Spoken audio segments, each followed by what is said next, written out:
taken of UFOs over the nation's capital. This is a part of history. It's real. It's not a joke. This is another one of the same bunch. Now, some people claim that these photographs are fake. They were published in the newspapers. Hundreds of thousands of people who lived and worked in Washington, D.C. saw them. This is an ad that appeared in a magazine, Look magazine, as a matter of fact. It said, "Flying mobile camper of the future may be electric powered, plugging into any electric outlet for recharging." Now, why would somebody put an ad in Look magazine with something like this if they didn't think that this was possible? Does anybody know? The truth is, at the same time, during the early 50s, in all of the scientific magazines and in the scientific journals of the day, in popular electronics, popular mechanics, all of those, there were people publishing articles about the use of electromagnetic force fields to create craft that could fly with what appeared to be anti-gravity characteristics. It was no secret then that people were working on this stuff.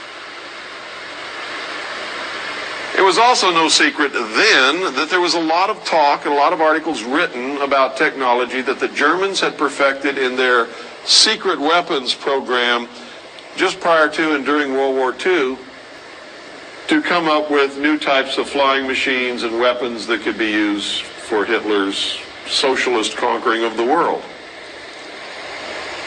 And the Germans had developed disc-shaped flying craft that they had developed to the point where they were test flown, and witnesses had seen them.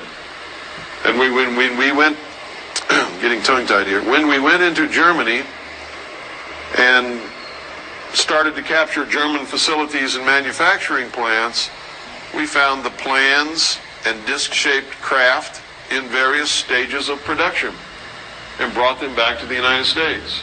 So did Great Britain, so did Canada, and so did the Soviet Union. In the United States, at that time, this wasn't secret. Somewhere during the middle 50s, it became secret. And the reason it became secret is because they perfected it. They made it work.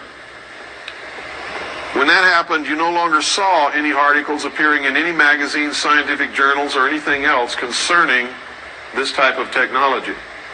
You also saw patents that had been applied for and granted to people like Nikola Tesla and others classified as top secret and disappeared from the files of the patent office.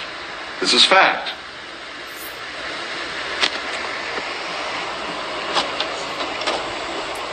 Look magazine. A blueprint for flying saucers. This was, anybody read that date for me? June 14th, 1955. This is the table of contents page for the cover of the magazine that you just saw. There it is. Is this the real flying saucer? This article was written by a journalist who had interviewed a general in the United States Army who described for him this flying saucer, piloted by a human being, built by the United States Army, and in operation at that time. You can get that magazine and read this article.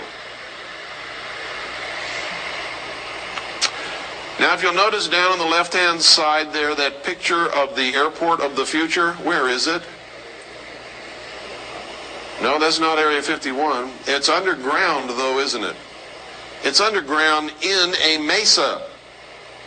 Now, if you take that picture and cut it out of that magazine article and go to Dulce, New Mexico, and stand at the east side of the Archuleta Mesa, on the south side of the San Juan River, and hold that picture up, that is the Archuleta Mesa in Dulce, New Mexico.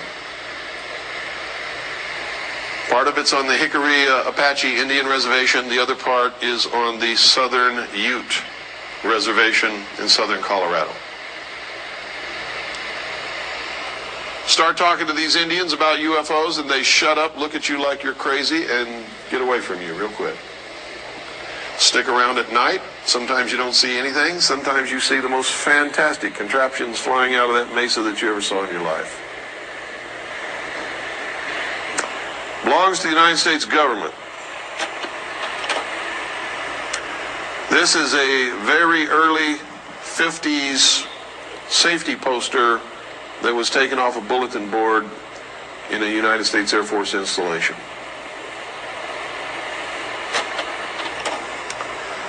This is a United States official Air Force photo of the Avro disc in 1955. Avro was a deception presented to the public and the press to get their eyes off of the real secret projects. That's the real Avro car when it was finished. If you want to see this, it's displayed outside the Air and Space Museum at Wright-Patterson Air Force Base in Ohio. You can go there, you can see it, it's right there. It was a disc-shaped craft. It was piloted by a human being, but the only thing that it could do was hover precariously on a tarmac and look like the pilot was drunk. And we believe that that was an intentional portrayal in order to ridicule the concept that we had ever built anything like this that was effective and flew. But we know better than that. This was found in a junkyard, United States Army junkyard. Nobody knows what it was or who built it. It was just sitting in the junkyard and we photographed it.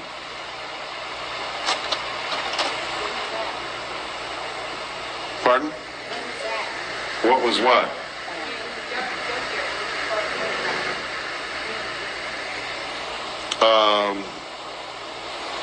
I don't even remember the year. It was quite a while ago, though, I can tell you that. It was nothing recent. This is a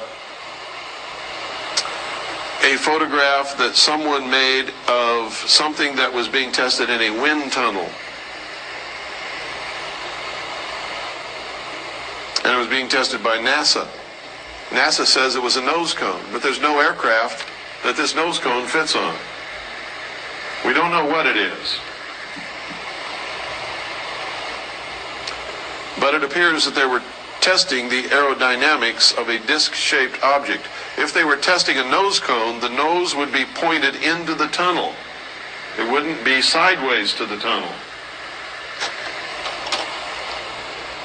This is a saucer-shaped craft that was built by the French Air Force, was operational and flown on many occasions. It's piloted by one man, belonged to the French Air Force. There's another view on it.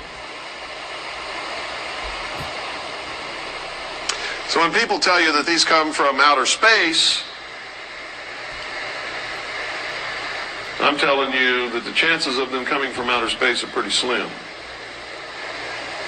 It's like going in, turning on your TV set, and you can't get a picture.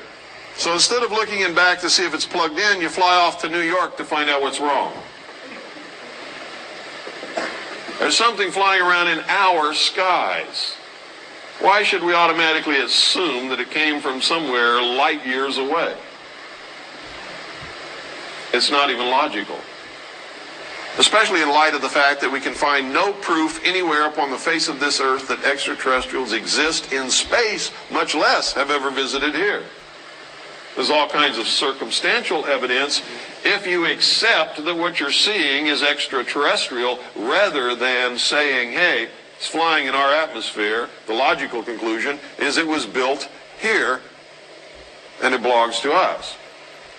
Now, I'm not telling you there's no such thing as extraterrestrials because I don't know, and neither does anybody else.